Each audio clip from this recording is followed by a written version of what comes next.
गांव में गोपी नाम का आदमी था। वो एक रेलवे स्टेशन पर काम किया करता था। सब कुछ सही चल रहा था। फिर एक दिन उसे काम से लौटने में देर हो जाती है। बाहर बारिश होने की वजह से उसे कोई रिक्शे वाला भी दिखाई नहीं मिलता। अरे ये क्या, आज तो कोई रिक्शा वाला भी नहीं है। अब क्या करूं? हाँ, एक काम करता हूँ, पटरी के किनारे किनारे चलता हूँ। फिर गोपी छाता लेकर पटरी पर चलने लगता है। वहाँ उसके अलावा कोई भी नहीं होता। वहाँ बहुत अंधेरा होता है।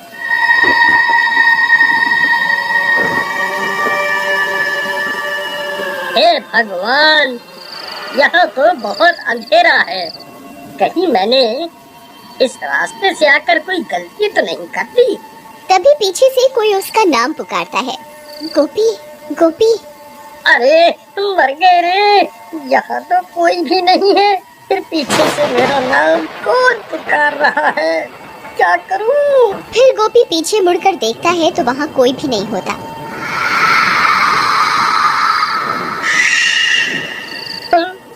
अरे यहाँ तो कोई भी नहीं है। हे भगवान, कहीं वो अफवाह सच तो नहीं? नहीं नहीं, ऐसा नहीं हो सकता। फिर वो भागना शुरू कर देता है और भागते भागते अपने घर पहुंच जाता है। अरे सीमा, जल्दी दरवाजा खोलो। सीमा, सीमा, अरे जल्दी दरवाजा खोलो। अरे जल्दी खोलो। अजी क्या हुआ? आप इतने घबराए हुए क्यों हो? ऐसा क्या हो गया? अरे जल्दी अंदर चलो, आज तो मैं बाल बाल बच गया।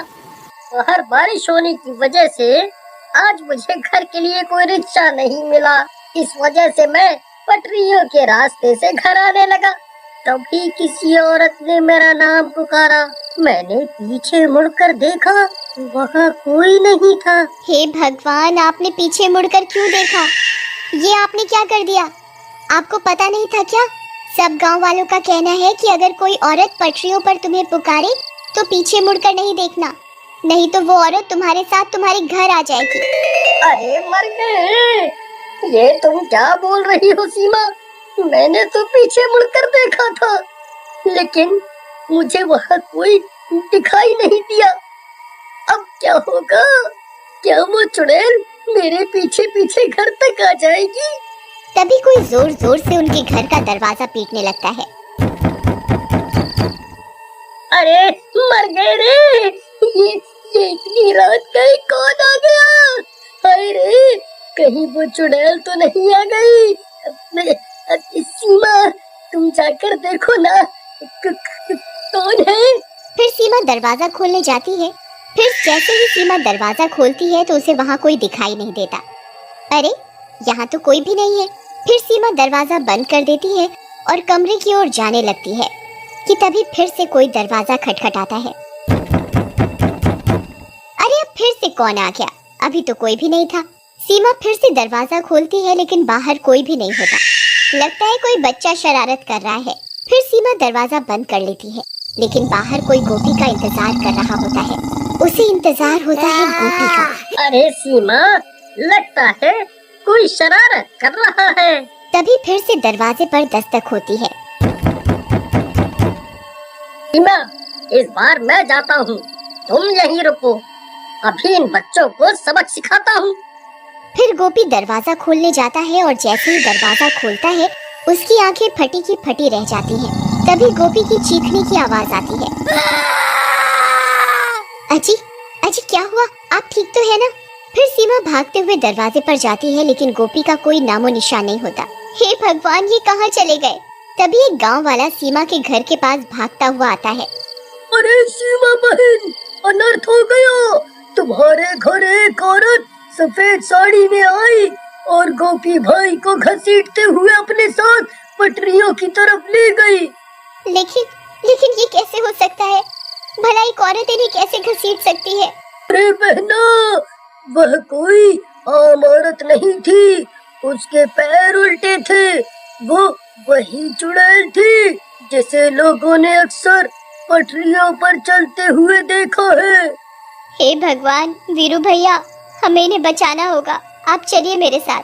फिर वे लोग अपने साथ कुछ गांव वालों को लेकर उन रेल की पटरियों की तरफ जाते हैं। वहाँ बहुत अंधेरा होता है। अरे गोपी भाई, आप कहाँ हैं? गोपी भैया, क्या आप मुझे सुन सकते हैं? अरे भाइयों, मैं यहाँ हूँ, इधर देखो आगे की तरफ, मुझे बचाओ, कोई मेरी मदद करो। अरे ये तो गोपी भैया की आवाज है, ये तो सामने से आ रही है, चलो भाइयों।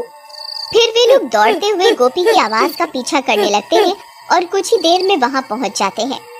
वहां पहुंचकर उनकी आंखें फटी की फटी रह जाती हैं।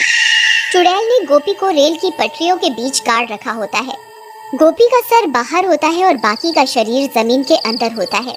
अरे गोपी भाई, ये आपको किसने जमीन के अंदर गाड़ दिया? अरे भाई, मेरी मदद करो, उस चुड़ैल ने मेरी ये हालत कर दी है, वो यही आसपास ही है, जल्दी से मुझे बाहर निकालो, कहीं कोई ट्रेन आ गई तो मैं नहीं बचूंगा। फिर कुछ गांव वाले गोपी का सर पकड़कर उसे बाहर खींचने की कोशिश करने लगते हैं। आई मम्मी, आई, अरे नाज मिटो, ये क्या कर रहे हो? मेरी गर्दन धड़ से अलग करना चाहते हो क्या? आई आई। तभी डरावनी डरावनी आवाजें आने लगती हैं। अरे भाइयों, जल्दी मुझे यहाँ से निकालो, मैं उस चुड़ैल को महसूस कर सकता हूँ, वो यहीं कहीं है, जल्दी करो। तभी वो चुड़ैल वहाँ पहुँच जाती है। चुड़ैल को अपने सामने देखकर सबकी हालत खराब हो जाती है। अरे मर गए रे, ये तो वही पटरियों पर घूमने वाली चुड़ैल है, अब क्या करें? भाइयों, मैं तो कहता हूँ जल्दी से यहाँ से निकल लेते हैं, नहीं तो ये किसी को जिंदा नहीं छोड़ेगी। अरे कमबख्त, मुझे यहाँ अकेला छोड़कर जाने की बात कर रहा है, मेरा क्या होगा? नहीं नहीं, मैं इन्हें अकेला छोड़कर कहीं नहीं जाऊंगी। तभी उन्हें ट्रेन की सायरन की आवाज आती है। आई मम्मी, ये तो ट्रेन की आवाज है भाई, अरे मर गया रे, अब मैं नहीं बचूंगा। अरे अरे गाँव वालों, जल्दी मुझे यहाँ से निकालो। फिर जैसे ही गांव वाले गोपी को फिर से निकालने की कोशिश करते हैं, चुड़ैल गुर्राने लगती है। अरे भागो रे, ये चुड़ैल अब हमें नहीं छोड़ेगी, भागो। फिर वे सब गांव वाले पटरी से दूर भाग जाते हैं। ट्रेन की आवाज भी अब तेज हो जाती है। सीमा दूर से आती हुई ट्रेन को देख लेती है। अब तुझे कोई नहीं बचा सकता, मैं तुझे मारकर तेरी आत्मा पर कब्जा करके और ताकतवर बन जाऊंगी। अब कोई फायदा नहीं है सीमा, ट्रेन बहुत नजदीक आ गई है, अब मैं नहीं बचूंगा, तुम यहाँ से चली जाओ, चली जाओ। नहीं नहीं जी, मैं आपको छोड़कर कहीं नहीं जाऊंगी, अगर मरना ही है तो साथ में मरेंगे। फिर इतना बोलकर सीमा गोपी के आगे लेट जाती है। नहीं सीमा, ये तुम क्या कर रही हो? देखो देखो, ट्रेन आ रही है, तुम यहाँ से हट जाओ। ए बेवकूफ औरत, ये तो क्या कर रही है? क्यों अपनी जान देना चाहती है? तू मेरा शिकार नहीं है, सिर्फ तेरे पति ने मेरी आवाज सुनी थी और मुझे पलट कर देखा था, सिर्फ ये मेरा शिकार है। तू इसकी वजह से अपनी जान क्यों दे रही है? चुड़ैल जी, ये मेरे पति हैं, मैं इनके बिना नहीं जीना चाहती। तभी वो ट्रेन और भी नजदीक आ जाती है, लेकिन सीमा का प्यार देखकर चुड़ैल का मन बदल जाता है। उसे भी अपना गृहस्थ जीवन की याद आ जाती है। अरे भाइयों, वो देखो ट्रेन आ गई, अब ये लोगों को कोई नहीं बचा सकता। तभी वो चुड़ैल अपना हाथ उठाती है और अपनी शक्तियों से ट्रेन को रोकती है। अरे वाह वाह वाह वाह, सीमा, ट्रेन रुक गई, हम तो बच गए। तुम दोनों जा सकते हो, मैं तुम्हारी जान नहीं ले सकती। मेरा एक काम करना, यहाँ झाड़ियों में मेरी लाश पड़ी हुई है, उसका अंतिम संस्कार कर दो, इससे मुझे मुक्ति मिल जाएगी। फिर गांव वाले उस चुड़ैल की लाश ढूंढते हैं और उसका अंतिम संस्कार कर देते हैं। और उस दिन के बाद से उन रेल की पटरियों पर किसी औरत की आवाज सुनाई नहीं देती।